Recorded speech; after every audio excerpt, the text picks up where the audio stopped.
Who controls the Rimland rules Eurasia. Who rules Eurasia controls the destinies of the world. With these words, the Dutch-American strategist Nicholas Spykman summarized his geopolitical theory on the global distribution of power, warning that the Rimland, Eurasia's resource-rich coastal strip stretching from Europe through the Middle East to South and East Asia, was at risk of consolidating into an empire that could then dominate the whole world. To prevent this, the United States needed to periodically intervene in the Rimlands, with the goal of maintaining a balance of power amongst Rimland states, particularly in the key subregions of Europe and East Asia. Spykman's Rimland theory has often been seen as a major influence on modern U.S. strategy, particularly during the Cold War and in the present day. However, Spykman had died before he could fully develop his ideas, leaving only the bare bones of a theory whose details had to be fleshed out by his colleagues, who inevitably injected their own views in the process.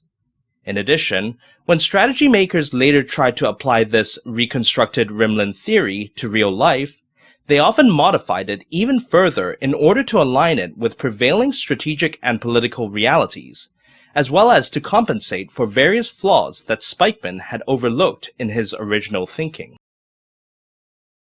This brings us to George Kennan's Cold War strategy of containment against the Soviet Union, which he formulated in 1947, just 4 years after Spykman's death.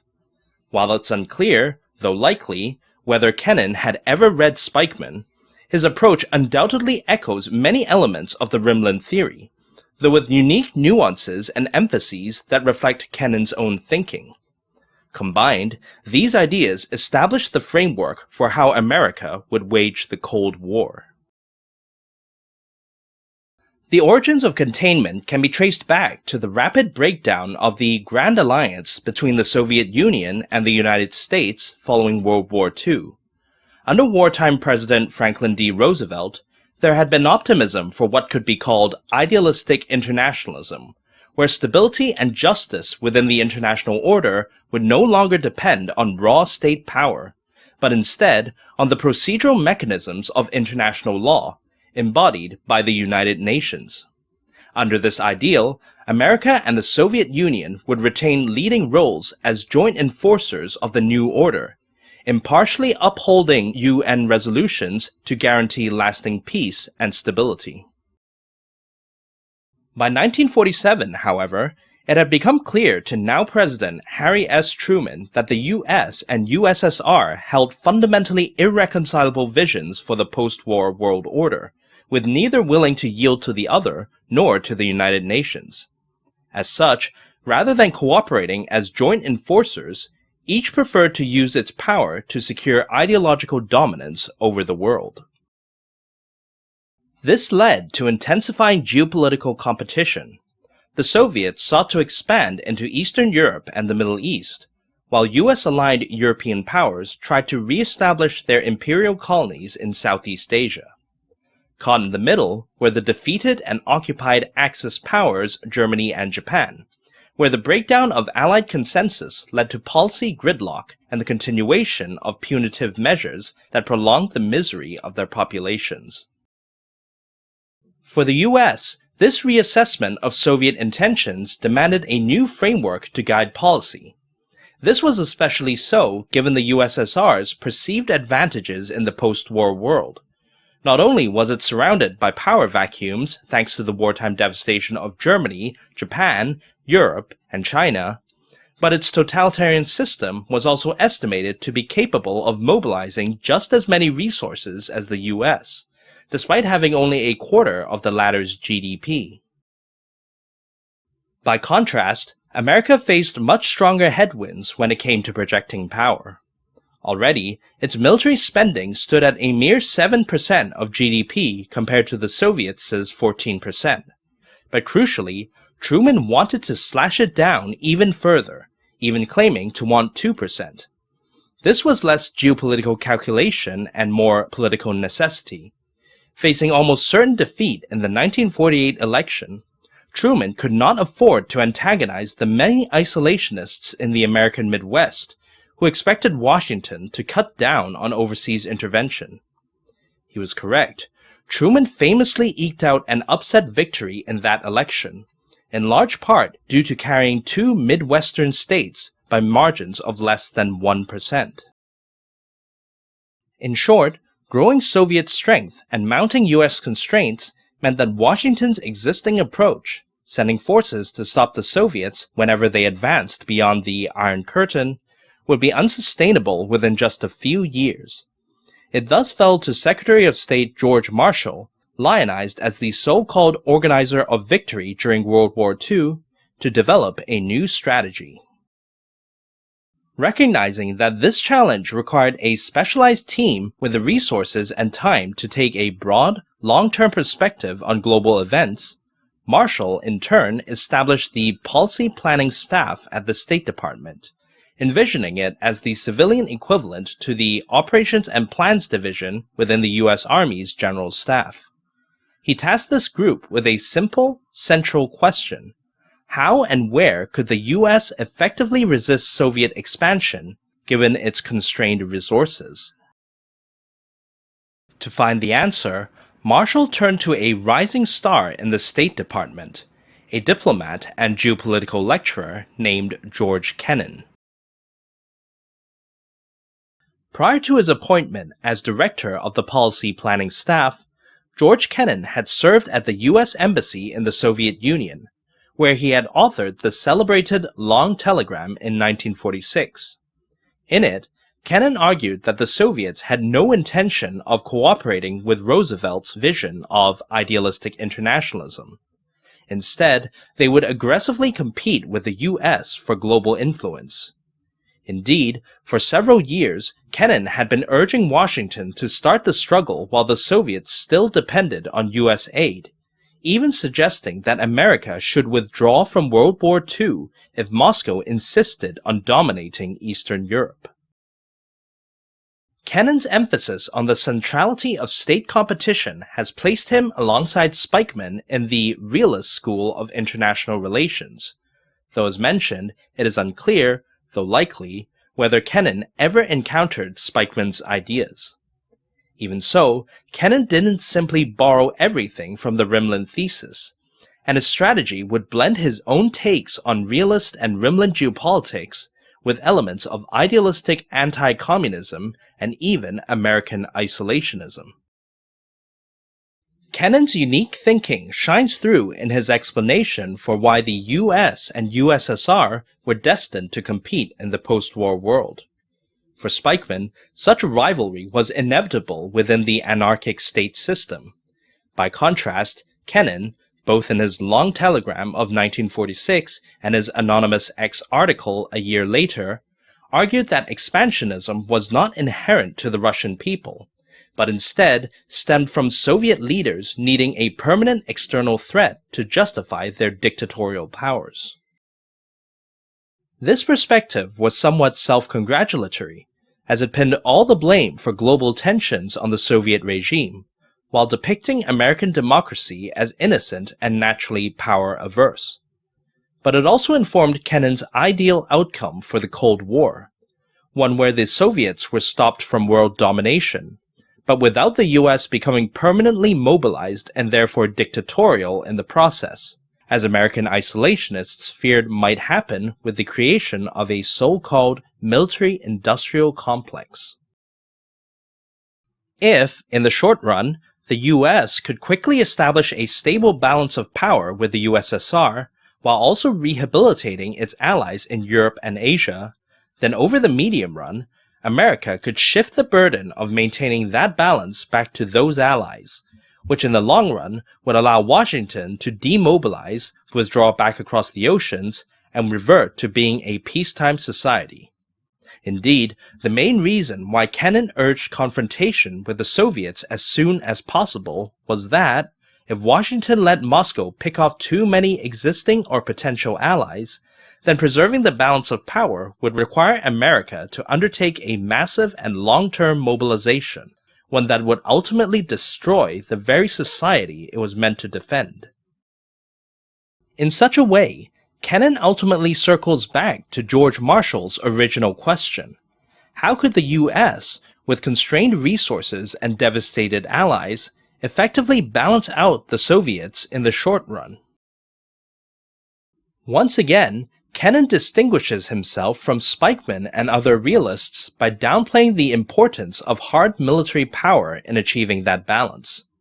The USSR, in his view, was not Nazi Germany. It did not have to constantly seize new territories and resources in order to survive. So in the short run at least, Moscow would see no need to escalate its underlying hostility with the US, which as mentioned was primarily for regime preservation, into a potentially suicidal military conflict.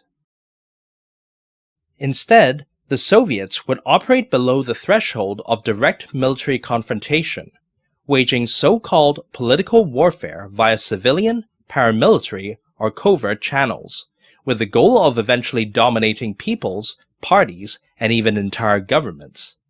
Actions such as coordinating pro-communists, informational warfare, or even encouraging rebellion hardly merited a violent US response, but they might deliver dramatic gains for Moscow all the same, especially if they turned a former American ally into a Soviet-aligned regime. Similarly, Kennan also rejected the notion that the Soviets had fixed targets or timetables for conquest. Instead, Moscow would advance only when local political conditions were in its favor, and even then, it would be open to retreat if the geopolitical winds shifted. Of course, this did not mean that the USSR would be completely passive. In fact, one of the main purposes of political warfare was to actively foster those helpful political conditions in the first place. Kennan, in particular, highlighted one scenario that he found especially relevant amidst the ruination of World War II: chaos. As he saw it, communism was an ideology that thrived on chaos, since only those with nothing left to lose would ever see it as a solution to their suffering. The Soviets understood this well, which is why a key tactic in their political warfare was to stoke and prolong as much political societal chaos as possible. In war-torn countries, the Soviets would exploit their authority as an allied decision-maker to obstruct and delay reconstruction efforts. In other places, they would spread divisive propaganda, most notably anti-colonial messaging, in order to stir up political conflict. By doing so, they aimed to swing populations and voters behind local communist parties, who could then claim an electoral mandate for realigning their countries away from the US and towards the USSR. Hard military force was of limited value against such Soviet political warfare. The US Army couldn't possibly police everyone's political choices, and even if it tried, such action would be seen as the US openly overturning the popular will. Instead, Kennan's celebrated proposal to apply counterforce against Soviet pressure would rely primarily on political, economic, diplomatic, and covert measures, with Washington marshalling civilian resources to wage political warfare back at Moscow. In print and broadcast media, the US would establish institutions such as Radio Free Europe to spread its own propaganda and counter Soviet messaging, while American diplomats would deal favorably with states willing to fight communism. If these fell short, then the CIA, which Kennan would play a key role in developing, would conduct subterfuge, election rigging, and even outright coups to try and keep the government aligned. Crucially, all this would unfold amidst the backdrop of the most powerful counterforce of them all: massive American economic aid, designed to sweep away the chaos of wartime destruction and build up prosperous, stable societies to which communism would have no appeal. In these ways, Kennan planned to tackle Marshall's central challenge: how could the US contain and balance out the Soviets in the short run, despite constrained resources and Moscow's many advantages in political warfare? As mentioned, in the medium term, as America's allies recovered, Kennan expected them to shoulder the burden of balancing Moscow, allowing the US to demobilize back to pre-World War II levels. In the long run, Kennan, uncharacteristically for a realist, even mused that continued containment might lead to regime change in the USSR, as its repressed populations tire of sacrificing themselves without significant external success, and overthrow the communist dictatorship as a result. All in all, Kennan's strategy of containment is an unconventional take on the classic realist push for a balance of power between states, one that emphasizes the role of non-military methods in achieving that balance. While such an approach might reflect Kennan's bureaucratic bias for the civilian State Department, it also reflected Washington's confidence in its military edge. After all, it was the only country with the atomic bomb during this time, which meant that any Soviet attempt to escalate from political to actual warfare risked the complete and one-sided obliteration of the USSR. This superiority was not expected to last beyond the early 50s, but for the moment, Kennan and his team could rely on this margin of safety as they began delving into the practical details of containment. By mid-1947, the fundamentals of Kennan's strategy of containment had come together. The assumption that the Soviets would push their geostrategic advantage through opportunistic, low-level political warfare, the US's short-term response of restoring a balance of power via non-militarized forms of counterforce, and the medium-term goal of handing the burden of containment back over to America's rebuilt allies. All this went a long way towards meeting Truman's desire to thwart Soviet global domination with minimal military effort.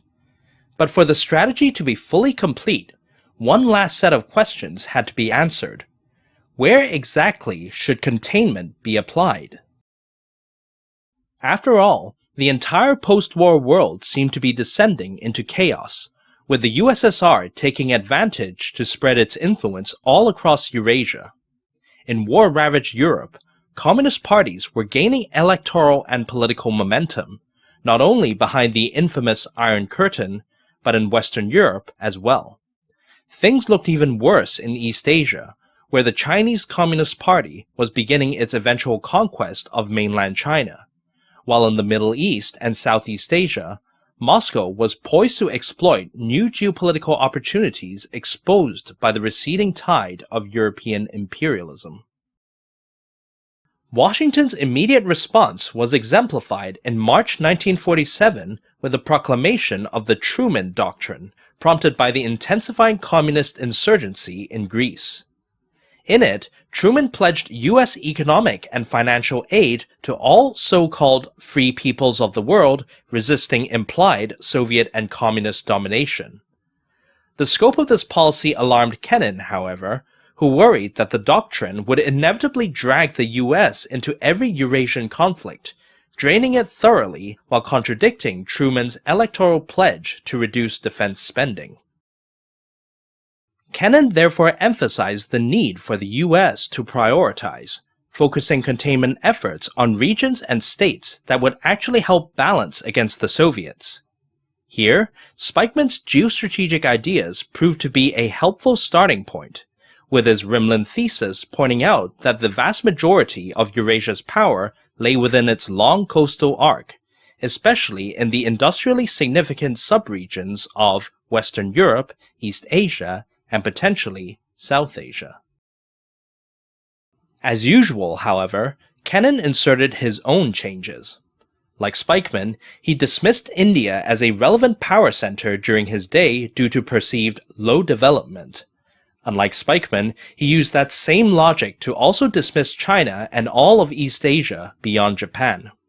Accordingly, Kennan assessed that there were only 3 subregions that were potentially powerful enough to merit U.S. attention: the United Kingdom, what he called continental Europe, which probably meant Germany, Italy, France, and the Benelux, and Japan. That said, Kennan also addressed one of the key omissions in Spykman's geostrategic thinking by stressing the need to maintain control over the coastal seas that link the Eurasian Rimlands together. While Spykman had simply noted the potential for this so-called maritime circumferential highway to speed up both development and conquest, Kennan recognized that the highway not only could be controlled, but must be controlled, if only to prevent the Soviets from accessing it and overrunning the Rimlands.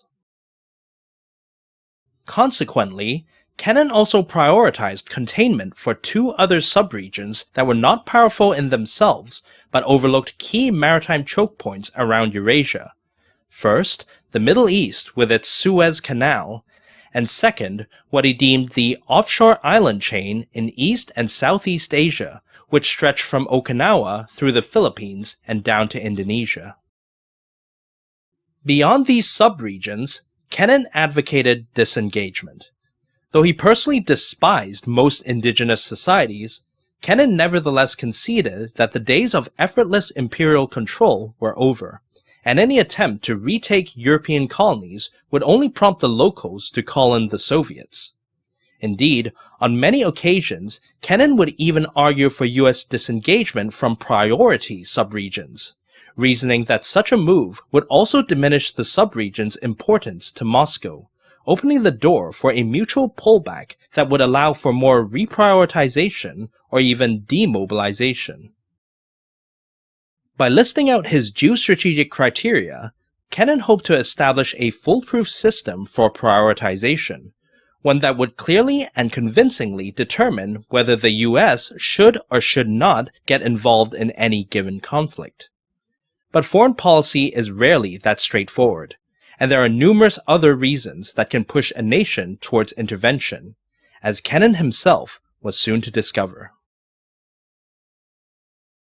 Thanks for watching the video, and please like, subscribe, and hit the bell button. If you have any questions, I'll be happy to answer them in the comments section. In the next part of this series, we'll go over the many problems and struggles Kennan faced when implementing his strategy in practice, especially when it came to preventing American intervention in non-priority subregions.